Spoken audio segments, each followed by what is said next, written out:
դուք լիքը բաներ նկատում եք, օրինակ մարդը ոնց է շփվում, ձեռները ոնց է պահում, ոնց է խուսափում։ Մինչև չեն վճարում, չենք նկատում։ Ինչ լավն էր, ինչ շատ դուրս եկավ, լրիվ բիզնես մտածելակերպ, ապրեք շատ։ Հարգելի Մարիամի մրցակիցներ, Մարիամը չի տեսնում ձեզ, բայց դուք Մարիամին տեսնում եք։ Առանձին մասնագետների հետ խոսեցինք, կռվեցինք, չհամաձայնվեցինք, ներսում իրար միս կերանք։ Այդ սիրուն բառը ասեմ, ես ամենավերջին Արարատի մարզի միջոցառումը, երբ որ գյուղային համայնքում արեցի, մարզային պաշտոնյան ասեց ուզում եմ ճակատդ համբուրեմ, որ չես ասում մենակ Արտաշատ, ասում ես գյուղ։ Այսինքն եթե մարդը նախաձեռնող չի, իրան դժվար է կառավարել։ Ես մի տեսակ համոզված եմ, որ եթե ես ամեն օրվա խնդիրները կամ մեծ նպատակները այդ տեմպով, այսինքն այդ էներգիայով չքննարկեմ, ես ինքս է դրանք չեմ անի։ Սխալ պատասխանին ուրախանում է։ Մենք կարգախոս ունենք սխալվիր, որ հասնես ճշմարտությանը։ Վաու։ Այո, ես գործարար եմ, ես ամեն օր գործարար եմ, ես ամեն գործի մեջ գործարար եմ։ Ողջույն, ես Նարեկն եմ Ալեքսանյան եւ B1 մեդիայի եթերում վերսկսում ենք բիզնեսմեն թե բզբզմեն հաղորդաշարը։ Եվ այսօր ունեմ շատ հիանալի հյուր, Մարիամ Մերաբյան, ողջույն Մարիամ։ Ողջույն։ Մարիամը ժեստ հոգեբանական եւ անձի զարգացման կենտրոնի հիմնադիր տնօրենն է։ Այո, ճիշտ այդպես։ Հա, եւ հրաշալի մարդ, հրաշալի մասնագետ, Մարիամ ջան, մեր ամբողջ հարցազրույցը լինելու է ուրեմն դուերով, որպեսզի ավելի ամիջական լինենք, հա, եւ ամենակարևորը ունենալու ենք նաեւ խաղարկային ֆորմատով հարցեր, պատասխաններ, մեր թիմը ամեն ինչ արել է, որպեսզի պատասխանները լինեն սխալ։ Ինչու, որովհետև մենք ունենք հրաշալի բզբզ հարցեր, որը ել ավելի պետք է հետաքրքիր սարքի մեր այսօրվա քննարկումը եւ լինենք մաքսիմալ ամիջական, եթե ասում եմ իրերը կոչենք իրենց անուններով, որովհետև հենց դրանում է, հա, մեր գլխավոր առաքելությունը։ Ուխ ջան, լրիվ ասում եմ, այս դեպքի հեսա լրիվ մեր դասարանից ես։ Քեզ հետ այլ կերպ անհնար է, Նարեկ, չէ՞ որ հարաբերություններում, նույնիսկ ամենագործնական հարաբերություններում, հենց իմ կարծիքով քո արհեստավարժությունը անմիջականությունն է, իսկ բզբզ հարցերը վստահ եմ, որքան սխալ գնանք, այնքան հետաքրքիր կլինի։ Ճշմարտությունը միայն այդ կերպ է բացահայտվում։ Մարիամ ջան, մի անգամից ասեմ, քեզանից թույլտվություն ենք վերցնելու։ Այդ պահը կտրելու ենք բոլոր մեր հյուրերին նախապես դա ցույց տանք։ Ցած ասենք, տեսեք, հոգեբան մարդ ասում, սա շատ կարևոր է։ Բայց չմոռանաք իմ տոկոսաչափի մասին։ Միշտ, այնց դրա համար է մենք B1 մեդիայի եթերում ենք, որովհետև տոկոսաչափը շատ կարևոր բան է։ Չեմ կարող ասել ինձ ինչ կտակ, հստակ տոկոսաչափով։ Որովհետև կարող է չտակ, էլի, հստակ տոկոսաչափը։ Այո, դե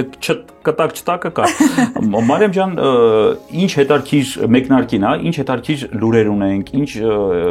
նորամուծություններ ունենք, որովհետև մասնագետ լինելուց զատ, հա, մենք շատ կարևոր մատնանշեցինք այդ հոգեբանական կենտրոնը, դա արդեն բիզնես միավոր է եւ շատ դեպքերում մասնագետները, իդեպ միանգամից այդ հարցը տամ, համարում ես քեզ գործարար թե ոչ, որովհետև շատ դեպքերում մասնագետ ասում է ես բժիշկ եմ, օրինակ ես գործարար չեմ, ես երգիչ եմ, ես գործարար չեմ, ես արվեստագետ եմ, ես գործարար չեմ, ես չգիտեմ եւ այլ, խուսափում են այդ գործարար բառից։ Տեսախցիկը եթե կարողանար, հիմա հոգուս ուրախ, այսպես ճախրող թևերը կնկարեր, որովհետև շատ կարևոր հարց է, որին ես միշտ ուզել եմ պատասխանել, բայց ոչ ոք ինձ այդ հարցը չէր տվել։ Ջան։ Եվ միայն 3 տարի առաջ գործարար կանանց հետ հանդիպելուց եւ շփվելուց, եթե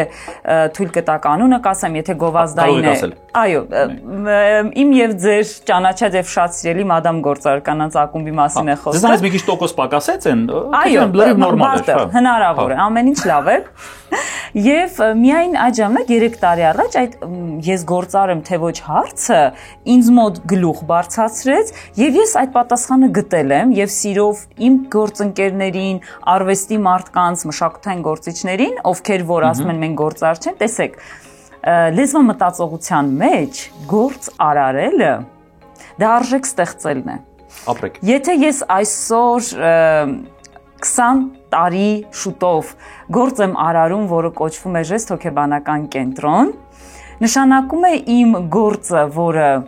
արարելներ, ստեղծելներ, նաև ստեղծագործելներ, տվել է իր արդյունքը, մեծ արդյունքը եւ իր հետևանքները, այն ամենը, ինչի մասին ամբողջ ընթացքում կզրուցենք։ Այո, ես գործարար եմ, ես ամեն օր գործարար եմ, ես ամեն գործի մեջ գործարար եմ։ Անցնենք առաջի հարցին։ Խնդրեմ։ Գնացինք։ Ժեստ կենտրոնի 15-ամյակի միջոցառումը շաբաթվա ինչ օր է եղել։ Թիմ ունենք աշխարհը չունի։ Այո, հրաշալի։ Շաբաթվա ինչ օր է եղել։ Ամեն դեպքում կարող եմ հիշել, որ աշխատանքային օր էր։ Աշխատանքային օր էր։ Աշխատանքային օր էր։ Հանգստյան օր չէր, հյուրերի արձագանքից եմ հիշում։ Եթե դες կարող եք արագ մտովի դες գնալ հաշվարկել, կարող եմ ամսաթիվն էլ ասեմ, չնայած ամսաթիվը գիտեք, չէ՞։ Ամսաթիվը գիտեմ, որովհետև հենց իր ծննդյան օրը չենք նշել, պայմանավորված երկրում տիրող բարդ իրավիճակով, դրա համար անգամ ամիսը ճիշտ ամիսը չէ։ Հա։ Դեկտեմբերի 15-ն է եղել, որից 2 օր անց իմ տարեդարձն էր։ Այ այսպես կարող եմ հիշել։ Լրիվ իմացանք, մնում է հիմա մենակ ասենք իշտ է։ Ունենք ուրեմն տարբերակներ. 3 շաբթի, 4 շաբթի, 5 շաբթի եւ ուրբաթ։ Ամեն դեպքում աշխատանքային օր է եղել։ Այ ես սպասեցի մի հատ մի քիչ տանջվենք, որ այդ աշխատանքային օրերի մեջ գանք։ Երևի թե 3 շաբթի։ Ահա։ Ա տարբերակը 3 շաբթի։ Ես ընդունում եմ 3 շաբթին, չգիտեմ, բայց սխալվել կարող եմ։ Հա, լրիվ նորմալ է, որ կարող եք սխալվել։ Եվ այսպես ընտրել եք Ա տարբերակը 3 շաբթի։ Ահա։ Եվ դա սխալ պատասխանն է։ Բզբզ հարցով քաշելու, հա։ Ճիշտ պատասխանը 5 շաբթին էր։ Հա, ճիշտ պատասխանը 5 շաբթին էր։ Ամեն դեպքում դա իհարկե, ասում եմ, մեր կյանքում ոչ մի բան չի փոխում։ Մինչև բզբզ հարցին անդրադառ իհարկե ունեցանք առաջի բզբզ հարցը կաչեն։ Հա, շատ հետաքրքիր պահ է։ Շատ կարևոր է այդ, հա, երբ որ ասում են այսինչ ընկերությունը 15-ամյա է, այսինչ ընկերությունը 20։ Ես ուզում եմ մի հատ դրա հոգեբանական պահին անդրադառնանք։ Ինքը որպես կանոն, երբ որ տոնվում է կամ կոմունիկացվում է, հա, մենք բիզնեսում շատ ենք լսում, այսինչ ընկերությունը 40 տարեկան է, այսինչ ընկերությունը 25 տարեկան է։ Մենք նաև ունենք ծուռ իրականություն, երբ որ Հայաստանը նշում է իր 34-ամյակը, իսկ ոստիկանությունը 90-ամյակը։ Դες մի քիչ կողք թողենք, ու բանակն էլ ավելի քիչ է, քան ոստիկանությունը։ Իսկ Բիլայնը 100 տարի մեր հետ էր։ Այսինքն ուտեղ դու քանդվում ես էլ այդ ամյակների մեջ։ Իր հոգեբանական կտորը ավելի շատ ինքը արտաքին աշխարհին է ուղարկված, հա, որ ես այսքան եմ, ներքին աշխարհին է ուղարկված, թե թիմին էլ է կարևոր, թե իրանք, օրինակ ես եկել եմ 1.5 տարի եմ աշխատում, բայց այդենք ինչ, ուզում մի քիչ անկեղծ էլ այդ պահը մի քիչ մերկացնենք էլի։ Լրիվ անկեղծ ամբողջ թիմը վստահ եմ նայելու է եւ եւս մեկ անգամ այդ օրը վերապրելու է։ Բայց ես կուզենամ ձեր մեսենջինգի մեջ, եթե կարելի է, որ մարդը հասկանա, օրինակ ես հիմա ունեմ 10-ամյա ընկերություն, ես մեսեջը ոնց կառուցեմ, դա ում համար է ավելի շատ, որտեղ ավելի շատ մեծ արժեք կա։ Քանի որ հոգեբանությունը եւ հոգեբանական կենտրոնը այդքան կազմակերպված եւ այդքան մեծ թիմով 10 տարի ավել ճանապարհ էր անցել, երբեք գործով զբաղվելուց զատ որևէ տոն եւ տոնախմբություն չեր ունեցել։ Անընդհատ գործը, տպագրությունը, այս նախագիծը, այն նախագիծը եւ կենտրոնի 10-ամյակին ամեն ինչ 15-ամյակի համար ստեղծվել է 10-ամյակի օրը։ Կենտրոնի 10-ամյակն է, սոցիալական ցանցը հիշեցրեց, հարգելի կենտրոն, ձեր ծննդյան օրն է, եւ հասկացա, որ 2017 թվականն է։ Մենք 10 տարեկան ենք, ինչ պետք է անենք։ Մտքովս չի անցնում տոնախմբություն, խնջույք, որևէ բան։ Ինչ ենք անում, հավաքում ենք մեր ամբողջ ձեր լոգոտիպով պեչենիներ, որ այդ ատամները ներկում է։ Չէ, որևէ բան մտքովս չի անցնում։ Մի անգամից նախաձեռնում եմ, որ 10-ամյակի հետ կապված մեր դպրոցը, որը որ ուղակի դասընթացների տեսքով էր, պետք է դառնա զինանոց։ Առաջի բառը, որ մտքիս եկավ, դա զինանոց բառն էր, որովհետև մենք աշխատաշուկայում 20 տարի որ իջնում ես ներքև, երբեք չեն գրե պահանջվում է հոգեբան, պահանջվում է օգնական, պահանջվում է ընդունարանի աշխատող։ Միշտ ունեցել ենք ներսում վերապատրաստվողներ, որոնք դառնում են մեր դպրոցը։ Եվ հենց 2017 թվականին 10-ամյակի օրը ստեղծվում է դպրոցի առաջին նախագծային մոդուլներով դասագիրքը, որը հնարավորություն էր տալի տարի 8 ամիս վերապատրաստվել զինանոցում եւ մնալ որպես աշխատակից, այսինքն դու երկրորդ կուրս ես, թե բակալավրի 4-րդ կուրս ես, թե մագիստրատուրա ես գնում, թե ինչ որ ուզում ես։ Եվ բաժանեցի տարբեր բլոկների, ընտանեկանի բլոկ, մանկանի բլոկ, սա 10-ամյակն եմ ձեզ պատմում։ Եվ 10-ամյակի օր այսքան անելուց հետո ոչ կենացներ կան, ոչ մի բան, այսպես մեծ սրահ ենք վերցրել ու գնում ենք առաջ։ Այսինքն գնում ենք այդ դասընթացի մեկնարկին, լիքը մարդիկ են եկել, որ պատմենք ինչ ենք ուզում անել։ Ողջունեցին բժիշկներ, մանկավարներ, ինչ լավ է, լիքը մարդ որոշեց մասնագիտությունը փոխել ու ասեցի, եթե այս ամենը կայանում է, զինանոցը լինում է 5 տարեկան, կենտրոնի 15-ամյակի օրը։ Բայց զինանոցի 5-ամյակին կանենք դաս, 15-ամյակի օրը կանենք տոն։ Սենց այնքան ինտրիգ կա։ Շատ հետաքրքիր հուզմունք ունեմ։ Ես եմ սպասում, տեսնեմ ինչ հարց է լինելու։ Կպատմես դեպք, երբ ըստ քեզ սխալ ես վարվել մրցակիցներից որևէ մեկի հանդեպ։ Երբեք։ Դե լավ էլի։ Կարող եմ սա հիմնավորել, ինչու երբեք։ Ահա, որտեվ չունեմ մրցակից, որտեվ չկա մեկը, որ կարող ասի իմ հանդեպ։ Անկեղծ երևի թե հոգեբանությունը։ Կա դաշտու մրցակցություն։ Կարծում եմ չկա։ Չգիտեմ, չէ։ Որտեվ լավ իմաստով մենք մրցակ ես ուզում եմ ասել ունիկալ բան եմ տեսել կորպորատիվ միջոցառման ժամանակ մի հատ ընկերության հյուր էին եկել կանչում են չէ նաև բացի այդ ընկերությունից գրավերում են նաև գործընկերներին եւ մեկը կենացի ժամանակ ասաց երբ ցանկանում եմ որ դուք չունենաք մրցակից ես կողքից ասեցի անիծեցիր այնտեղ հետի ֆիքսվել էր հետո դրել էր իրանց վիդեոյի մեջ ասում է իսկապես այլ մրցակիցը քեզ զգոն է պահում ո՞նց ենք վերաբերվում մրցակիցներին հիմա տեսեք մրցակցությունը հրաշալի եզրույթ է եւ երևույթը ինքը աճեցնող է բայց մեր ոլորտի հետ կապված մրցակցությունը բացատրեմ ինչու չկա յուրաքանչյուրս մեր թերապևտիկ դաշտում անում ենք մեր ուրույն ուղղությամբ թերապիան, այսինքն այն մարդը, ով եկել է ինձ մոտ եւ ուզում է օրինակ գալիս են ձեր մոտ ասում եք, ահա դու աչլիկ ես, չէ, ես մենակ ձախլիկներով եմ զբաղվում, գնա այնտեղ։ Ուրեմն հարգելի Մարիամի մրցակիցներ, Մարիամը չի տեսնում ձեզ, բայց դուք Մարիամին տեսնում եք։ Հիմա տեսեք ինք իր բաղադրատոմսը կբացի։ Ուրեմն միջազգային ցուցահանդեսներ են, էքսպոներ, կոնֆերանսները, էքսպոներն շնորհակալ եմ որ հիշեցրեցիք։ Ես տեսա որ երբ որ նրանք ասում են գերմանական միտքը, երբ որ նրանք ասում են ամերիկյան հոգեբանությունը, իդեպ եւ ամերիկյան ասոցիացիայի միջազգային անդամ եմ, եւ իտալական ասոցիացիայի անդամ եմ, sense չծանրացնեմ, այսինքն այդ բոլորի ինֆորմացիաները ունեմ։ Իրանք են այն ժեստերով։ Շատ ու իրենց ասոցիացիան էլ 100 տարեկան է ու հրաշքների խումբ է, ես ասեցի, միգուցե մի քիչ ամբիցիոզ կհնչի, բայց ոչինչ չէ ասեմ։ Ես ասեցի հայ հոգեբանական միտք, կախվան կետեր, ինչ ենք անում։ Եկա եւ դրանից հետո հաջորդ թեզերը թիմի հետ ով ինչ ուղղության է, գեշտալտ ուղղության է, կոգնիտիվ է, պոզիտիվ է, NLP է, սիմվոլ դրամա է, Ադլերյան է։ Սա առանձին մասնագետներ են, չէ՞։ Առանձին մասնագետների հետ խոսեցինք, կռվեցինք, չհամաձայնվեցինք, ներսում իրար միսկ երանք, այդ սիրուն բառը ասեմ, եւ ծնվեց անձնակենտրոն, ինտենսիվ, ծրագրային հոգեթերապիան, բառերի խումբ, որը որ եթե տակ արհեստական բանականությանը բերելու է հայ հոգեբանական միտք։ Եվ արդեն 21 թվականից Նյու Յորքից սկսած մեր բոլոր հոդվածները գնում են այդ թեզի տակ։ Ոնց է 4 կարևոր անձնակենտրոն։ Ամաչում որ այդքան երկար է ու բարդ է, բայց ասեմ։ Դուք էդի դիտավորել եք արել որ արանքում թերուս մարդիկ զտվեն։ ԱԻՑՀ հապավումով անձնակենտրոն, ինտենսիվ, ծրագրային հոգեթերապիա ամեն բառը ունի իր բացվածքն ու 9 դրույթ ենք ստեղծել։ Անգլերենով PCIPP։ Այսինքն դա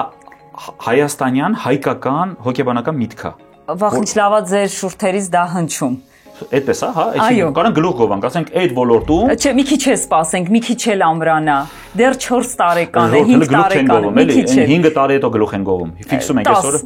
Չէ, դե շատ եղավ, Մարիամ ջան։ Բայց ես սիրում եմ longitude։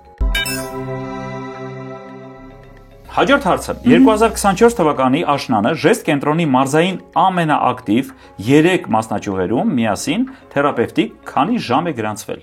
3 ակտիվ մասնաճյուղերը 24 թվականի մեգաժողովին Արտաշատներ, Արարատի մարզ, Էջմիածիններ, Արմավիրի մարզ եւ Գյումրիներ, Շիրակի մարզ։ Ասում եմ, այստեղ ասենք ողջունում ենք։ Այո, Արել մեստին։ Չէ, պետք է բանով։ Թվերը կարող եմ ասել։ Թվեր կան օգնող, էլի։ Պետք է ասենք 3-ը իրար հետ, հա, 3 ամենաակտիվ մասնաճյուղներում միասին քանի ժամ է գրանցվել թերապևտիկ։ Գնացինք։ Ուրեմն A տարբերակ 2905, B տարբերակ 2955, G տարբերակ 3015 եւ D տարբերակ 3105։ 3105-ը ամենամոտը կլինի, կարող եմ հիմնավորել ինչու։ Մեր յուրաքանչյուր մասնաճյուղ տարեկան ունի նվազագույն շեմ։ Ահա։ Ապահովել 1000 թերապևտիկ ժամ։ Իսկ Գյումրին միշտ 1000-ից ավել է։ Դրա համար, եթե ունեմ երկու թվի ընտրություն 3000+, ես ընտրում եմ մեծ թիվը 3105-ը։ Լավ եք անում։ Եվ այսպես ընտրվեց տարբերակ D 3105-ը, որը սխալ պատասխան էր։ Ուղղակի հարցեմ քաշել։ Համազաշ ջան, մի քիչ համազուս բերի։ Համազուս բերի։ Այսինքն 3000 պուճուրտին է։ 3015-ն էր ճիշտ պատասխանը։ Բայց ճիշտ էր տրամաբանությունը։ Կուզենամ մի քիչ անդրադառնանք այդ երևույթին, հա, մարզերում մասնաճյուղեր բացելը, որովհետև երբ որ դու հանրային դաշտում, լրատվական դաշտում, ինչ-որ մեդիա դաշտում, եկեք այսպես ասենք, դու սկսում ես կարդալ ինչ-որ բան հետաքրքրվել, պարզվում է, որ մենք ցավոք սրտի չգիտեմ ինչի այդպես է, մեզ կարծատիպ է դրված, որ մենք հետա մնացենք, մենք կարծատիպերով ենք ապրում, մեզ вообще ոչ բան հետաքրքիր չի, հոկեբանը մաքսիմում 3-4 հոգի Երևանի Աբովյան փողոցում է պետք։ Մարդը գալիս է, անցնում է, տեսնում է սուրճը դառել է $20 ու իրան հոկեբան է։ Մարաշի ամենադժվարամատչելի սարի գլխին։ Այսինքն չգիտեմ ինչի մենք այդպես ենք մտածում։ Շնորհակալ եմ այս հարցի համար եւ ձեր թիմին այս հարցի համար, որովհետեւ պատկերացնում եք ինչքան կուզեմ խոսել այդ մասին։ Ուրեմն մասնաճյուղեր ստեղծելը եկավ այն կետից, որ մարդիկ շատ հեռվից տեսնում էի ինչ չարչարանքով են հասնում Երևան։ Որ ես տեսնում էի 4 տարեկան օրինակ մուտիզմով երեխային մի ամբողջ մեքենայով բերում են, վարորդը հորաքույրի մարդն է, մեկ երեխայի մորը տանն են թողնում, որտեղ ուրիշ փոքր կա, տատը պապն են գրկած, նաև հարևանի կիննա որպես գյուղի ինտելիգենցիան երեխային ուղեկցում, որ ինձ կարողանան բացատրել ինչ հարց է։ Եվ պատկերացրեցիք խնդիրները ինչքան շատ են։ Իհարկե, այսինքն մեկ խնդիրը լուծելու համար մի 6-7 հատ խնդիր էր ստեղծում համայնքում, որպեսզի մարդը գար հասներ, բայց գալիս էին, չէ՞, գալիս էին։ Այո։ Եվ առաջին միտքը, որ եղավ, այն է, որ մենք մոտենանք մարդկանց։ Գոնե աշխուժ քաղաքներում, որտեղ կոմունիկացիա կա, որ գյուղերից հեշտ կգան։ Շրջկենտրոններ, որտեղ տեսեք, ես ամենավերջին Արարատի մարզի միջոցառումը, երբ որ գյուղային համայնքում արեցի, մարզային պաշտոնյան ասեց, ուզում եմ ճակատդ համբուրեմ, որ չես ասում մենակ Արտաշատ, ասում ես գյուղ։ Այսինքն մարդիկ դա գնահատում են, կարող է 2 հոգի են գնահատում, բայց այդ 2-ը 20 կդառնա։ Երբ որ մենք մոտեցանք, օրինակ առաջինը Շիրակի մարզում մարդկանց, համասանը արձագանքեց։ Շնորհակալ եմ, միջև ինչքան ապրեմ։ Համասանը արձագանքեց։ Ուսանողությունը կողքս էր, այսպես կանգնած։ Մենք ունենք ուսանողներ պատրաստված, որ մարզերում պատրաստվում են, բայց պատրաստված հետո են դառնում։ Հա։ Պատրաստական։ Այսինքն համալսարանը հասկացա, այսինքն նրանց համար աշխատատեղեր պոտենցիալ բացվեց։ Կազմ, ով դասավանդում է, բայց ինքը վերապատրաստման կարիք ունի։ Ու իրանք ինձ այսպես էին ընդունել։ Ես եթե Շիրակի մարզում մեր աճը ձեզ ասեմ, եղել է նրա ստեղծման օրվանից վերջին 2 տարում։ 4 տարի եղել են մինուս ամիսներ, եղել է տարածքի փոփոխություններ անթիվան համար, եղել է կադրային փոփոխություններ շատ, որովհետև տեսեք, եթե ես ուզում եմ շեշտը դնեմ երիտասարդ կադրերի վրա, մարզերում այսպիսի հարց կա։ Երիտասարդ կադրը, եթե ուզում է սովորի եւ աշխատանքը համատեղի, չէ ինքը կարող է պետքա 4-ին տանը լինի։ Եթե ինքը ունի ուզող տղա կամ այդ տղան դեռ պետքա բանակ գնա, որտեվ 2 սեռերն էլ ուշադրությանս կենտրոնում են, նորից նրան վերապատրաստել ու կայուն կադր դարձնելը շատ մեծ խնդիր է։ Ամուսնացան։ Մարիամ ջան, այստեղ 1080 պաուզա կտանք, գիտեք ինչու, շատ կարևոր բան ասեցիք նոր։ Մենք շատ դեպքերում, երբ որ ներգրավում ենք երիտասարդ կամ ներգրավում ենք նոր բանակից վերադարձած մեր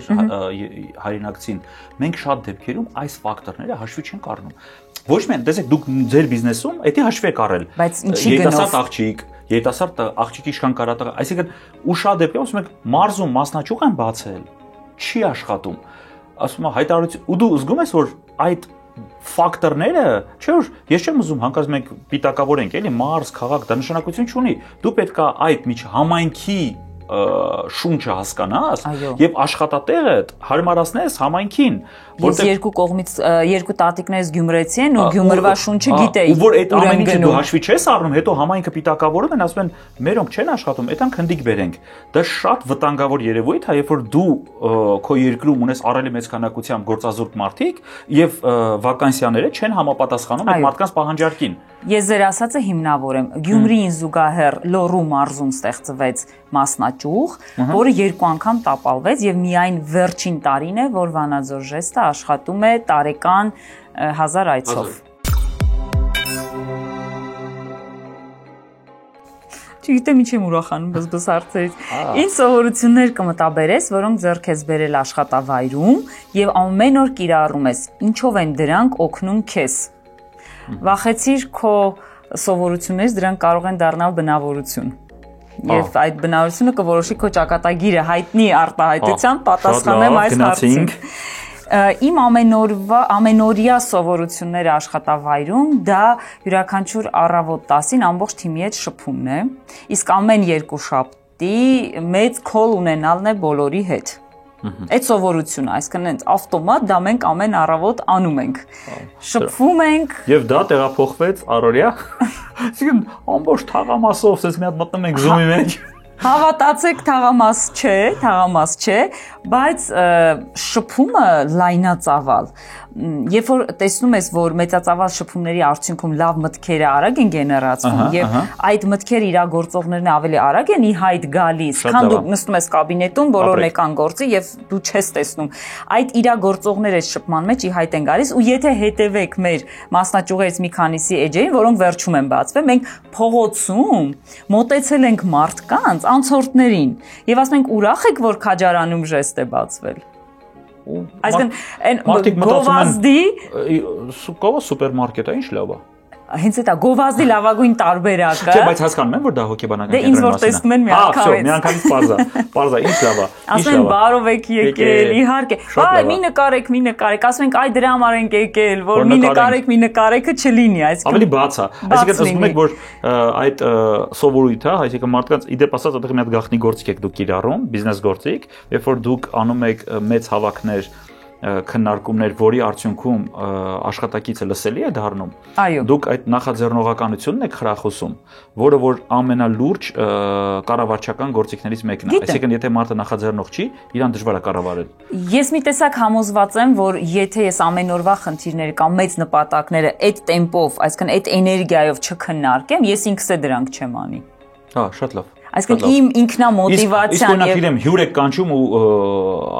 մեկը հյուրը գնում է ու սկսում եք վերլուծություն անել ամուսնու հետ, ասում եք դու զգում ես որ այս մարդը այսպեսի շեղում ուներ բան։ Որ հյուրը գնում է ամուսինը մի անգամից գնում է իր on-line դասընթացներին, միջև գալիս է մոռանում եք։ Ուրիշ թեմայի մեջ է։ Չէ, անկեղծ, որտեղ կան հասկացողություն, կան մասնագիտական թեմաներ, չէ, դուք լիքը բաներ նկատում եք, օրինակ մարդը ոնց է շփվում, ձեռները ոնց է պահում, ոնց է միջև չեն վճարում, չենք նկատում։ Ինչ լավներ, ինչ շատ դուրս եկավ, լրիվ բիզնես մտածելակերպ, ապրեք շատ։ Այո, որովհետև ես մի этаպում էլ հասկացա, որ այ դու հոգեբան ես, այս բանը ասա, կամ դու հիմա հաստատ տեսնում ես, ասում հանգստացեք։ Եթե չեք վճարել, համապատասխան ժամ չունեք գրանցված, հոգեբանը ես հոգեբան չեմ, ես հյուր եմ։ Ես այս կարգավիճակում եմ գտնում։ Հարց արհեստական բանականության կողմից 2023 թվականին հոգեբանական on-line խորհրդատվությունների մոտ քանի տոկոսն է վերաբերել ընդհանրացված տագնապային խանգարման խնդրին։ Տոկոսներ ունենք։ Ասում եմ, ինչ-որ մարդկանց համար էսի ընդհանրապես բարերի հավաքածու էր, դուք հստակ հասկացաք, չէ՞, ծառայությունը։ Ես արդեն գիտեմ, որ կաբինետի թվերը պետք է հաշվեմ։ Շատ լավ։ A տարբերակ 9%, B տարբերակ 13%, G տարբերակ 18% եւ D տարբերակ 22%։ Արհեստական բանականությունը ՀՀ օրինակով է տվել։ Չէ, ինքը ամբողջ աշխարհով է երևի։ Ես կասեմ ՀՀ։ Իդեպ on-line խորհրդատվությունների մասին է խոսքը գնում։ Պատկերացրեցի, բայց 23 թվականը մեզ համար կրկին հեշտ տարի չի եղել եւ 20 թվականի գեներալիզացված տագնապի տակից շատերը դեռ դուրս չէին եկել, անդադ trigger-ների մեջ էին 21-ին, 22-ին, 23-ին, որովհետև այսօր սեպտեմբերն է եւ ես այստեղ եմ եւ սրանից 3 տարի մենք սեպտեմբերի 25-ը մեր ընտանիքում տոն է եւ մենք չենք նշել։ Այդքան տագնապային խանգարումը եղել է բարձր, քանի որ ամենաբարձր թիվը այդտեղ 23-ն էր եւ on-line հարթակում 22% ունենք 22, 18-ը ոչ այդքան բարձր, 13-ը ավելի ցածր եւ 9-ը այն ամենացածը։ Ես 22% եւ պլյուս ասեմ ինչու, որովհետեւ մենք ՀՏՍԽ հետ աշխատելուց, հետտրավմատիկ ստրեսային խանգարումների հետ աշխատելուց այդ կոմպոնենտը պարտադիր ունենք, իսկ դեռևս մինչև ոչ վաղ անցյալում դա մեզ մոտ եղել է ամենաբարձր թիվը։ Կենտրոնի տարեկան վիճակագրության մեջ 24 թվականի տարեկան վիճակագրության մեջ 25 ամփոփված չէ, մեզ մոտ դրանք եղել են 37-ից 38%-ը եւ on-line թվերը քիչ չեն, on-line առցանց ծառայությունները քիչ չեն եղել, որտեղ տագնապային խանգարման դեպքում օրինակ շատերը Իջևանից մեզ մոտ չեն հասնում, on-line են աշխատում։ Շատ լավ, հասկացա, այսինքն մենք ուզում ենք ցանկանում ենք 22-ը նշենք։ Ես կուզեի ավելի քիչ է նշեի, բայց 22 պլյուս եմ ընտրում։ Ունենք 18-ը, 13-ը եւ 9-ը, 18-ը, 13-ը եւ 9-ը։ Այո, քանի որ դրա մեջ եմ 22-ն եմ ընտրում։ Չէ, շատ լավ։ Դուք ընտրում եք 22-ը, դա տարբերակներ, ես ամեն ինչ արեցի, հա, այսինքն որպեսզի մենք 22-ից բացի այլ երևույթներ եւս դիտարկենք։ Եվ դա սխալ պատասխան է։ Ճիշտ պատասխանը 18-ն էր, ինքը մոտիկ է 22-ին։ Ես քանի որ մենք մասնագիտական չենք ուզենա, որովհետև քննարկում ունենալ, որովհետև դուք հաստատ գիտեք ծագումնաբանությունը, դինամիկան, ինչի մասին է խոսում եւ այլն, դա մի այլ ոդկասթի շրջանակում, երբ որ 3 ժամ կուզենանք այդ թեմայով քննարկում ունենալ, իդեպ ասած մեծ հաճույքով կարող ես մեծ հույսեր ունեմ, որ մասնագիտական ոդկասթները Հայաստանում եւս տարածելություն կստանան, ինչու որովհետև կան պահեր, որոնք չի կարելի մակերեսային խոսել, հա, ընդհանրապես անցնել եւ ինչ-որ բան։ Սա խորքային թեմա է, ինքը ունի բավականին լուրջ հիմքեր, ու ամենավտանգավորը ինքը երկիրը սարքում է մրցունակ եւ ոչ։ Երբ որ մենք գիտակցենք, որ այս ամեն ինչը վերջում բերի մնա, որ քո երկիրը մրցակցային է, թե ոչ, այստեղ այդ կոմպոնենտը կա։ Այս խնդիրը, որ այդքան բարձր եմ նշում, մեզ սարքում է մրցունակ, որտեղ մենք իր մեխանիզմների լուծման ելքերի վրա ավելի շատ ենք աշխատում, քան ամբողջ աշխարհը։ Շատ հետաքրքիր էր։ Ես այստեղ կուզենայի անդրադառնալ մի շատ կարևոր հատվածի, որը վերաբերվում է այդ on-line թեմային, թվայնացմանը,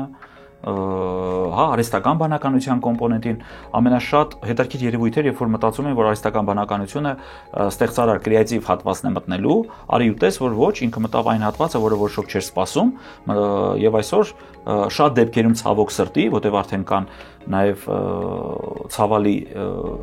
հետևանքներով երևույթներ, երբ որ արհեստական բանականությունը հոգեբանի դեր է տանում, հա, այսինքն եւ շատ դեպքերում նույնիսկ խորհուրդներ է տալիս, հա, ու մահվան ելքով արդեն կա մի դեպք, հա, երբ որ դրդվել է դեպի ինքնասպանություն եւ այլն։ Այսինքն սա չէ որ նրա մասին է, որ մարդը մտածում է, որ կարամ սրան վստահեմ, էլի, սխմեմ, խոսեմ, ինչ խնդիր կա, գրպանում սա դուրս եկավ գջնջեմ։ Բայց այդպես չէ։ Այդ պահը համայնքում, հոգեբանական համայնքում քննարկվում է, ինչ որ կա մոտեցում, դուք դրա դեմ պայման, չեմ ասում պայքարում եք, գործիքակազմ եք տալիս, մարդկանց ավելի գրագետ եք սարքում, որ սա թե ոնց, թե հաշտվել եք, թե դե հիմա թող կողքից սա էլ լինի։ Համայնքում գոնե թե մեր ամբողջ կենտրոնի շուրջ հավաքված 201 հոգեբանների հետ մենք անցյալ տարի ունեցանք բավականին լայնածավալ քննարկում եւ չասեմ միաբերան, բայց ճնշող մեծամասնությամբ արհեստական բանականությունը հոգեբանի ֆունկցիային փոխարինել չի կարողանում, որտեղ ինքը չի բերում ինսայթների։ Ինքը տալիս է խորհուրդը, հարցը տվեցին, պատասխանեց։ Այսինքն դուք հավաքվեցիք հոգեբաններով եւ որոշեցիք, որ արհեստական բանականությունը հոգեբաներին չի փոխելու, որտեղ դուք այնպես չէ, որ դուք շահագրգռված էիք այդ որոշման մեջ, բայց այդ սա իհարկե հումորային տարբերակ է, բայց տեսեք, շատ կարևոր է, մարդը չի հասկանում։ Օրինակ, տեսեք, ես հանդիպել եմ նույնիսկ որ դեղատանը ինքը գալիս է արհեստական բանականության կողմից դեղատոմսով։ Այսինքն ես ուզում եմ ասեմ մարդու մեղադել չի կարելի, որովհետև ինքը այն ճանապարհն է ընտրել, որը իր կարծիքով, որովհետև մի տեղ օգնեց, երկրորդ տեղ օգնեց, գծայի մտածելակերպով, ինքը մտածում է երրորդ տեղում է կօգնի։ Հարցը հետեւյալն է։ Մենք չէ՞ որ պրոակտիվ պետք է լինենք եւ մարդկանց ցույց տանք այդ տարբերությունը։ Այդ նույն մարդիկ նարեկ մեզ ասում են, ինչ խորհուրդ կտաք այս խնդրի շուրջ, չիմանալով որ հոգեբանը խորհուրդներ չի տալիս, այլ բերում է քննարկման տարբերակների դաշտը, որ դուք ունենաք ինսայթ։ Եթե այս տեսանկյունից նայենք, արհեստական բանականությունը որևէ բանում մեղավոր չէ, այլ մենք պետք է ակտիվ ցույց տանք արհեստական բանականությունից օգտվեք, եթե ուզում եք գիրք կարդալ, եթե ուզում եք որևէ սոցիալական հարցը, օրինակ, թվային հարց եք վիճակագրական նորմալ է։ Մենք եթե մեր կենտրոնի էջում նայեք, մեկ անգամ ենք արհեստական բանականությունից օգտվել եւ հրապարակել, դա եղել է ցույց տուր ժեստ հոգեբանական կենտրոնը 100 տարի հետո։ Մարիամ ջան, իմ մոտավորությունն է, որ հատուկ sense մեծ գիծ ես բռնել։ Այո, սխալվեմ քաշեմ։ Ես բզբզ հարցերը բոլոր քաշելու եմ։ Կմտաբերես որևէ դեպք, երբ քո անձի բրենդը վատ ազդեցություն է ունեցել քո բիզնեսի վրա։ Իմ անձի բրենդը, չէ։ Այսինքն ոչ թե լավ, այլ վատ։ Չէ։ Չէ։ Ասեմ ինչու հաշվարկված է այդ ամենը։ Օրինակ ես անձնային բրենդ ունեմ։ Չէ, հաշվարկված չէ, որովհետև տեսեք, մեդիայում որտեղ ես շատ եմ հանդես եկել, բնականաբար կարող է որևէ կարծիք, որևէ տեղ, որևէ մարդկանց խմբի շատ դուր չգալ։ Ճիշտ է։ Հետևաբար ժեստ կարողա չգնան դրա պատճառով։ Հետևաբար, եթե այդ մարդիկ մեկնաբանում են իմ կարծիքը այս կամ այն կողմից, մարդկանց այն խումբը, որը իմ հետ է համակարծիք, ինձ է ընտրում։ Իմ հետ համակարծիքի ժեստ չի, ես չեմ պայքարում բոլորը գան ժեստ։ Ես այն Բայց այդ գործոնը հաշվի առնում եք, կարող է կա այդպիսի մարդիկ կան։ Որտեղ կարծիքը ինքը մեկը սուբյեկտիվ է։ Իհարկե կան մարդիկ, որոնք չեն ընտրում ժեստը։ Սենց ուղիղ եմ էլի հարցը տալու։ Կան արդյոք թեմաներ, որ ձեր համար իրանք սկզբունքային են։ Օրինակ, եթե գործը վերաբերում է սրան, դուք չեք կարող լռել, հա, այսինքն եթե հարցը առաջացավ, դուք սկզբունքային ասում եք, սա սխալ է։ Նշանակություն չունի դա կազդի արդյոք ձեր բիզնես շարունակության վրա։ Կան։ Եվ ես կարող եմ ասել այդ հարցը, դա շատ երկար տարիներ ես զբաղվել եմ ամուսնալուծությունների փորձաքննությամբ, հարկադիր կատարման ծառայության հետ համատեղ պայմանագրի շրջանակներում եւ այդտեղ մեր եւ թիմի ամբողջ սկզբունքը եղել է, որ յուրաքանչյուր երեխայի փորձաքննությունը օբյեկտիվորեն ֆիքսում է ծնողի ազդեցությունը, այսինքն փորձաքննության նպատակը հիմնականում ծնողի որ կողմից է եղել ազդեցությունը։ Ազդեցությունը ու դա այն ծանր աշխատանքներից է, որտեղ մի կողմը միշտ դժգոհ է։ Դա որպես կանոն, այո։ Այո, եւ հատկապես տեսեք, եթե մայր ծնողի կողմից եղել ազդեցությունը, նույնիսկ տարբեր անկյուններից կլսենք ինքը կին է ու գրել է, որ մոր կողմից կա ազդեցություն։ Երեխան չի ուզում գնա, ինքը կին է, դա ես եմ, այսինքն միանգամից սեքսիստական մոտեցում։ Փորձագետը ֆիքսում է օբյեկտիվորեն ճնշման աղբյուրը։ Վերջ։ Ամփոփելով, հա, ինչքանով կարևոր է հա, այդ հոգեբանական հատվածը, երբ որ կառուցվում է անձնային բրենդ, մարդու հոգեբանական պատկերը, բիզնեսի հոգեբանական ինչ-որ մշակույթը, կորպորատիվ մշակույթը եւ հաճախորդի հոգեբանական պատկերը, որտեղ դու դեպի իրեն ես չէ կառուցում։ Դա կարևոր է թե կարևոր չի, թե գործիքակազմը լրի բավարար է։ Սա ծիծաղալու է, արի նկարենք, սա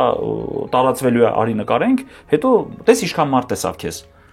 Իրականում ամենակարևոր հարցերից է, որ մարդիկ, ովքեր որ հենց անձնային բրենդի կառուցման մտքի մեջ են, ոչ թե ճանապարհին, այս պատասխան նրանց կօգնի։ Տպավորություն չլինի, որ ես ամբողջը կտանեմ հոգեբանության դաշտ, բայց եթե լինի այդպիսի տպավորություն, ես հոգեբան եմ, դրանից խոսել կարող եմ։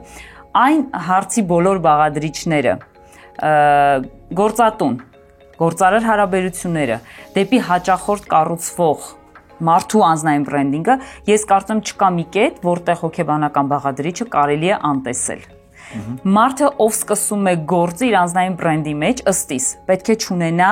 այն տրավման, որը լինելու է իր մոտիվը։ Որովհետև անձնային բրենդի մեջ այ կլինի շատ ծիծաղելու ռոլիկը, թե ինքը շատ կերևա, թե ինքը աչից չի երևա, այսինքն կուլիսներում կաշխատի, այդտեղ մարդուն միշտ կառավարում է ոչ թե մասնագետ, ով իր հետ աշխատում է, այլ իր ներքին մոտիվը, որովհետև ձեր նման հրաշալի մասնագետները կարող են մարդուն տալ ամեն ինչ խորհրդատվության մեջ, բայց ինքը ընտրի այն, ինչը ամենալավը չէր։ Եվ մեզ տանի այդ ճանապարհը, որտեվ ինքը այլ մոտիվ ունի։ Օրինակ ինքը գլխի մեջ ունի հայրիկին ապացուցելու բան, ինքը գլխի մեջ ունի, որ մանկության ընկերները տեսնեն, որ ինքը ինչ-որ բանի է հասել, ինքը իր մրցակցի համար ունի դիտումներն ավելացնելու խնդիր։ Այդ իրենք երբեք չի բարձրաձայնել։ Եթե ունի հոգեբան գիտի, եթե չունի, դա իրեն ներսից կառավարում է։ Հասկացա։ Այստեղ բոլորից գործը դժվարանում է։ Շատ կարևոր է է սինխրոնիզացվել։ Հակառակ դեպքում լրիվ ծուրբան կստացվի։ Այո։ Հիմա մեր աշխատանքի մեջ դեպի հաճախորդ եւ թիմի հետ աշխատանքը մեր ամենօրվա աշխատանքն է, որովհետեւ եթե նույնիսկ գործարար մարդը եկել է իր X հոգեբանական հարցը քննարկելու, մենք որևէ սեանսի ժամանակ դուրս են գալիս դեպի այդ խնդիրը։ Եվ երբ որ այդ խնդիրները քննարկվում են, մենք միանգամից հասկանում ենք, ինչի է ինքը 24/7 աշխատում, չունի հանգստի ժամ։ Դրա համար եկել է իմ մոտ գերհոգնածությամբ։ Ինչու թիմը, որը ինքը կառուցել է մեծ սիրով, այսօր անընդհատ գալիս է ուզում է աշխատավարձի բարձրացում, որը նորմալ պրակտիկա է, բայց ինքը շատ նեղսրտված է այդ փաստը, ասում ինչ չեն գնահատում, ինձ այնց փող են ուզում։ Չէ, մի հատ այնպես կարծաբանք, ասում է փողի համար են գործի գալիս։ Ասում Նարեկ ջան, չես պատկերացնում, ասում է լրիվ ասում է հիասթափված վիճակի մեջ եմ, սա ամբողջ աշխատողներից փողի համար են գործի գալիս։ Ասի լրիվ նորմալ է, եղբայր, ավելի վախենալու կլներ, եթե փողի համար չգային։ Ուրիշ մոտիվ ունենային։ Եվ այս ամենօրվա աշխատանքի մեջ մենք համոզվում ենք, որ անձի բրենդինգից առաջ կա անձի հոգեբանություն։ Իսկ մնացածը ձեր դաշտն է։ Շատ լավ։ Դեև անցնենք հաջորդ հարցին։ Խնդրեմ։ Ուրեմն հաջորդ հարցը, քանի դիտում ունեն ժեստ կենտրոնի YouTube-յան ալիքի բոլոր տեսանյութերը միասին վերցրած։ Բոլոր վերջերս YouTube-ը ամեն անգամ ուղարկում է։ Հստակ թիվ։ Ասեմ թվերը թե գիտես։ Կարամ հուշեմ, էլի 4 տարբերակ ունենք։ Հուշեք։ Ասում եմ 3 եմ նայում։ Առաջի տարբերակ, A տարբերակ 567,000, B տարբերակ 635,000, G տարբերակ 722,000 եւ D տարբերակ 789,000։ Ես ամենավերջին անգամ որ նայել եմ, եղել է 727,000։ 727 կամ 22, բայց 72-ը աչքիս առաջ են։ YouTube-յան ալիքի բոլոր YouTube-ը ուղարկում է այդ նամակը մեյլով, որ դուք այս ամիս ունեցել եք այսքան դիտում։ Ահա։ Դուք նաև ռիլերը բոլոր իրար հետ ուղարկում դա, թե միայն ռիլերը Instagram-ին է, չէ։ Չէ, YouTube-յան YouTube-յանը։ Մենք այդտեղ շատ շորթեր չունենք իրականում։ Հիմնական տեսանյութերն են։ Դե, ասում եմ մենք ունենք ուրեմն որ տարբերակն ենք ընտրում։ 727-ը ես ընտրեցի։ 727, քանի որ ունենք 722, բայց ունենք մի հատ էլ 635 եւ 789։ Այս ուրեմն 728-ը ճիշտ պատասխանը չէ։ Ուրեմն 735 ընտրեմ։ 635 էր։ Մեկ մյուսը A տարբերակ 567,000, B տարբերակ 635,000, G տարբերակ 722,000 եւ D տարբերակ 789,000։ Երևի 789,000-ը կընտրեմ։ Ոնց հասկացաք, ես մեծ թվեր եմ սիրում։ Շատ մեծ թվեր եք սիրում։ Սենց ոնց պետք է լինի, ասում եմ։ Դե լավ, սխալ տարբերակն է, բզբզ հարցը քաշեմ։ Եվ այսպես ընտրվեց 789,000-ը, որը ասում եմ ծափարություններով սխալ պատասխանն էր։ Իսկ հիմա մեզ վերջում ասել եմ սրանց հոգեբանա պետք է։ Ու սխալ պատասխանին ուրախանում է։ Մենք կարգախոս ունենք սխալվիր, որ հասնես ճշմարտությանը։ Վաու։ Դա ինչ որ ոնց որ ասում դենց չգիտեմ, բան դարձավ, սլոգան դարձավ մեր բոլոր ընտրությունների։ Վախերը անցան։ Մեր բոլոր ընտրությունները կարա այդպես լինի։ Սխալվիր որ հասնես։ Չէ, մենք հանեցինք սխալվելու վախը դրա։ Մարդիկ վարպետած դաս են տեսնում։ Շատ կարևոր է, լրիվ ճիշտ է, որովհետև ցավոք սրտի սխալից վախենալով մարդը չի գործում, ավելի վտանգավոր բան անում, էլի։ Ճիշտ պատասխանը 635,000-ն էր։ Ձեր հուշման մեջ դա կար ու այնպես գլխի ընկա որ դուք ինձ հուշում եք, բայց չուզեցի տրվեմ։ Անկեղծ չէ լինի կողմից։ Դուք ինձ հուշեցիք։ Դաշտ կա այստեղ, ռապորտ կա, բայց ես ուզեցի անկեղծ լինեմ։ Մեր ավանդական հայկական բլոտի լեզվով ասած, ես իշմարը տվեցի։ Այո։ Հա, մնում էր դուք հասկանայիք, որ կոզերին է իմ մոտը, բայց հասկացա, բայց ընտրեցի անկեղծությունը։ Անկեղծությունը ընտրեցիք, որը ավելի կարևոր է։ Որտեվ ես 700 հիշում եմ, երևի այդ թիվներից դուր եկել։ Շատ լավ։ Բզբզ հարց ունենք։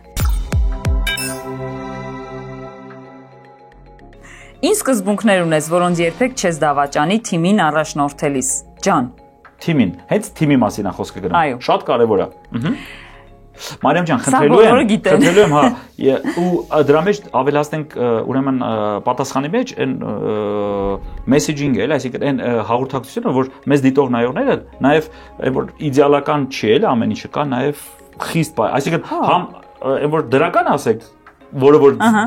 սկզբունքը չի լինում բացասական, սկզբունքը լինում է կարևոր, բայց շատ դեպքերում կարող է վատել է դիտարկվում մարդկանց կողմից, բայց ինքը սկզբունք է, ինքը կարևոր է, որպեսզի շատ դեպքերում, որտեղ մարդը կառավարման տեսանկյունից չի հասկանում, որ պայմանական կարգապահությունը այն ամուսնացությունների թեման ոչ մի բան դրական չէր, որտեղ այդ շատ-շատերին նեղացրել է նաև, որոնց երբեք չես դավաճանի, հա, թիմին առաջնորդելիս։ Թիմի առաջնորդության մեջ մենք ունենք թիմային կարգապահության գաղափարը։ Երբեք մեկ քայլ կարգապահության մեջ ետ չեմ դրել։ Նախ մեր ոլորտում ուշանալը, որ պետք է հաճախորդը քեզ սպասի, դա չլսված բան է, այսինքն դա նաև էթիկական սկզբունք է։ Եվ եթե մասնագետը թիմում ներգրավելիս Այսինքն միջանցքում բոլորը կանգնած սպասում են, sense հոգեբանը գալիս է, ասում է, «Միած սպասում եմ, հատ կոֆե խմեմ, հեսա կկանչեմ», չի լինում։ Չի լինում, նախ միջանցքում կանգնած չեն լինում, ամենը իր ժամին է գալիս, տեսեք, դու գնացիք պոլիկլինիկայի հերթերը։ Ես ուռճացնում եմ, էլի, որտեղ շատ դեպքերում ես զարմացած էի, դրանով ուզում են ստատուս վաճառեն։ Ապշած էի մնացել, ասում եմ, դե պիտի սպասեն, չէ՞։ Ասում ինչի սպասեն, հակառակը։ Մարդկա դա դիտավորյալ անում, այնպես չի որ միշտ զբաղված է, էլի, ստատուսի մասին է խոսքը, լավ, կարգապահություն։ Կարգապահությունը նախ որովհետև դա էթիկական սկզբունք է։ Շատ կարևոր։ Խոսք ունեմ թիմին առաջնորդելիս, հանդիպելիս միշտ ասում եմ պատի տակի խոսակցություններ, քանի որ կոլեկտիվում շատ են կանայք, դա տեղի ունենա չունենա, ես ամեն ժողովին եւ ամեն հավաքվելիս նույնիսկ team building-ների քննարկումների ժամանակ եւ այլն, կարծես այդ միտքը գայս է, որ ասում եմ մեր թիմում պատի տակի խոսակցություններ պետք է ուղղակի բացառել։ Ինչու՞։ Նախ գաղտնիության սկզբունքը, որ ում մոտ այցելուն, այս մարդը, սենց, իր երեխան, նրա հարևանը։ Շատ կարևոր է, շատ կարևոր։ Մանավանդ համայնքներում մենք աշխատում, դա պետք է լինի մի ուղղությամբ։ Լրիվ ճիշտ եք։ Սկզբունքներից շատ կարող է մեկը պետք է ասե ես ծավալվում եմ։ Չէ։ Եվս ասում եմ 247 հատ սկզբունք եւ ամեն ինչ տեղի կունենա։ Սկզբունքներից իրականում նաեւ շատ կարևորում եմ նվիրվածությունը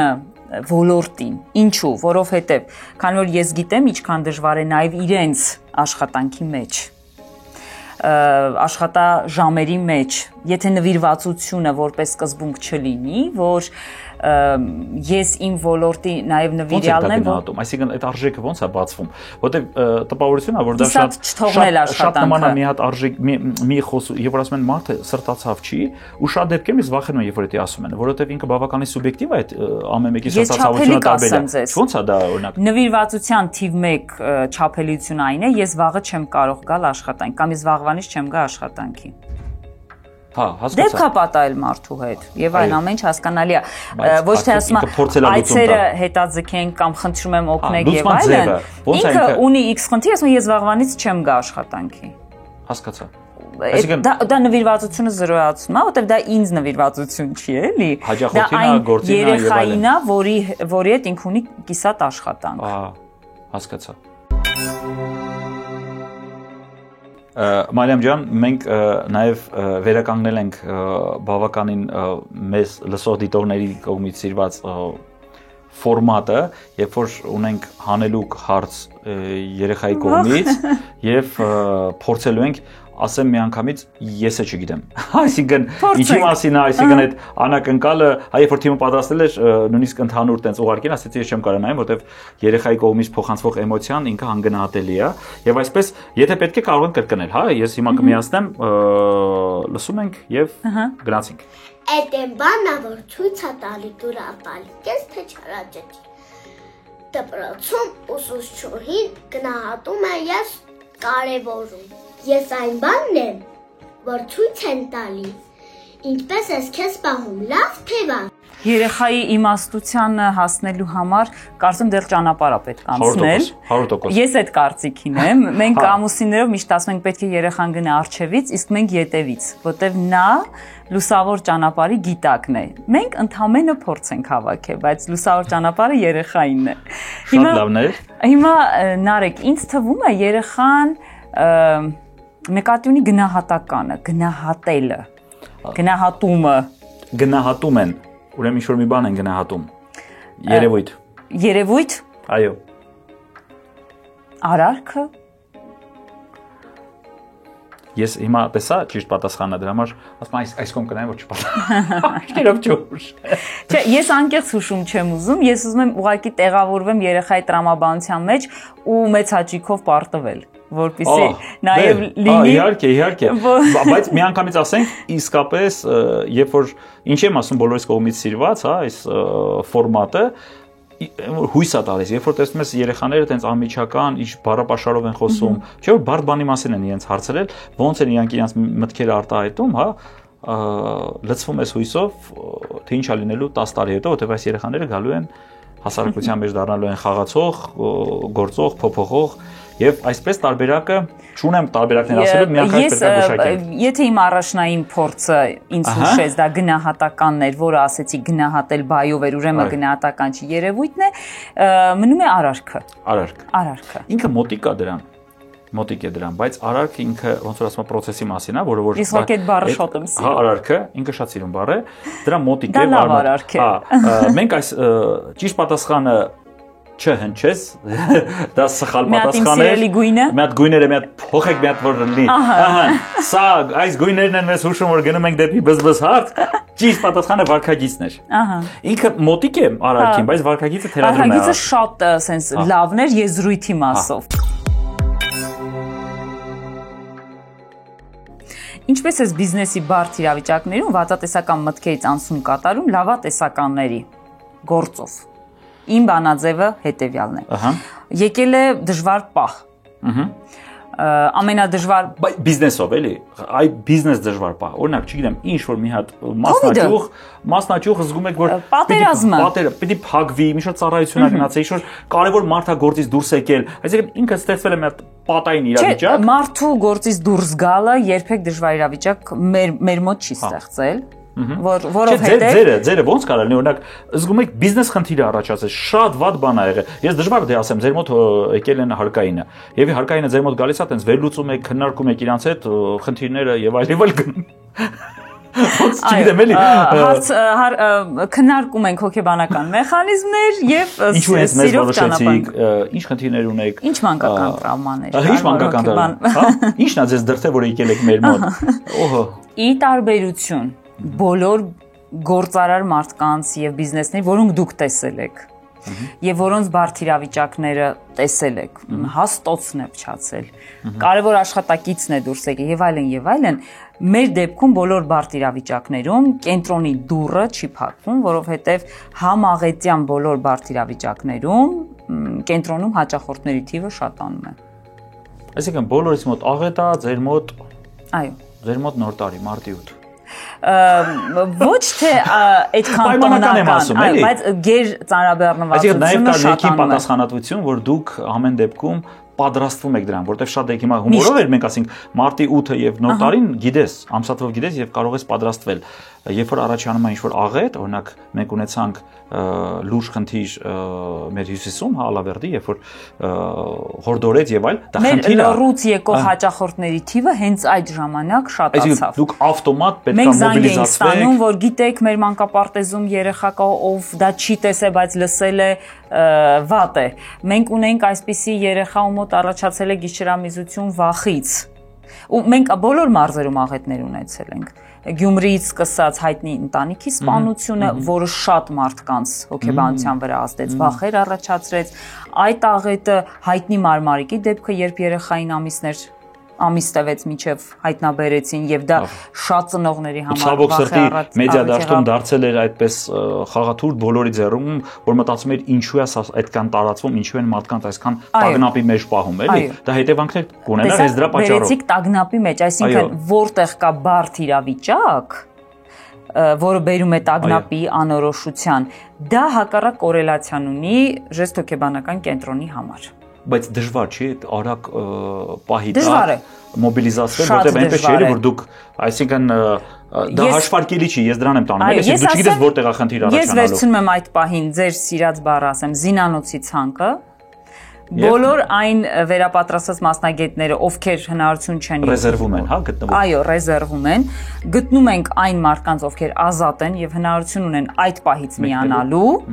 շատ արագ դա կազմակերպում ենք։ Կամ 4-5 հոգով 24/7 ենք աշխատում։ Շատ լավ, շատ լավ։ Եկանք հասանք ավարտական հարցին, այս արտահայտություններից որն է ձեզ ամենահոգեհարազատը։ Հիմա այս ես արտահայտություններ եմ կարդալու։ Այս նույն արտահայտությունները կարդացել ենք թիմի անդամներին եւ իրենք առաջանկան վախեցա։ Իրենք գուշակել են, որ ասել են այս արտահայտությունն է։ Եվ մեր համար շատ կարեւոր է, որ մենք վերցնում ենք մեր հայ մեծերի արտահայտությունները, որովհետեւ շատ դեպքերում մենք նկատել ենք մեդիա դաշտում, երբ որ ինչպես դուք ասացիք, ցավ առաջացավ հայ հոգեբանական մտքի հետ կախված, մենք ամբողջ օրը ամենայն սիրով հարգանքով Ֆորդ ենք ցիտում, բայց այնիշ մենք ունենք մեր մեծերին, որոնք որ մեզ բնորոշ, մեր դենկային բնորոշ մտքեր են արտահայտել։ Դարի սկզբում, որ հենց այսօր էլ աշխատում են, հա, պետքա մենք մերը վերցնենք եւ օգտագործենք։ Հայկական են մտքերը։ Իրանք մեր մեծերի կողմից է արտահայտված։ Այո, հետեւաբար առաջին միտքը Վարդգես Պետրոսյանինն է։ Ճիշտն ու սխալը կողք կողքի են։ Ճիշտը արժևում է։ Ուրեմն առաջի տարբերակը դա էր, B տարբերակ։ Մարդկային կարողությունն ու համբերությունը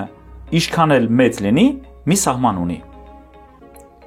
Հովհաննես Թումանյան։ Մարդկային կարողությունն ու համբերությունը ինչքան էլ մեծ լինի, մի սահման ունի։ Սա երկրորդ տարբերակն է։ Չէ, սահմանները միշտ շատ են։ Ահա, երրորդ, ուրեմն G տարբերակ։ Աշխարհը տրված է ոչ միայն վայելելու, այլև կատարելագործելու, բարեշտկելու այն։ Գարեգին Նժդե։ Նժդե։ Եվ D տարբերակ,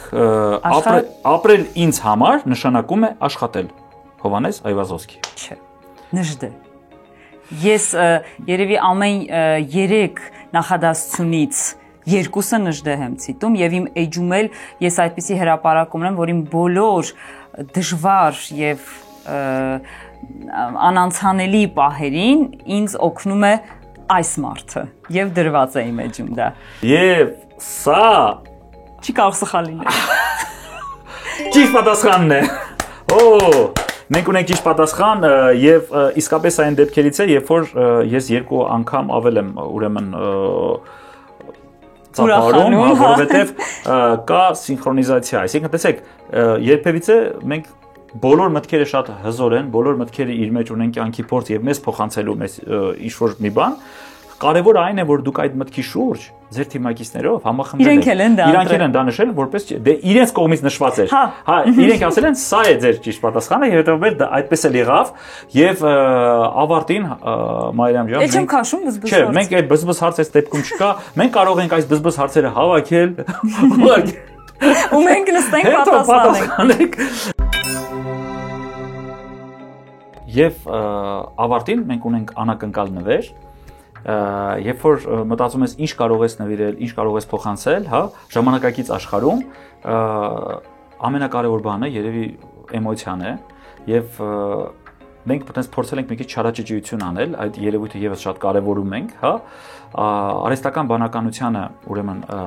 լավ իմաստով տանջելով ստիպել ենք որպեսզի դուրս բերի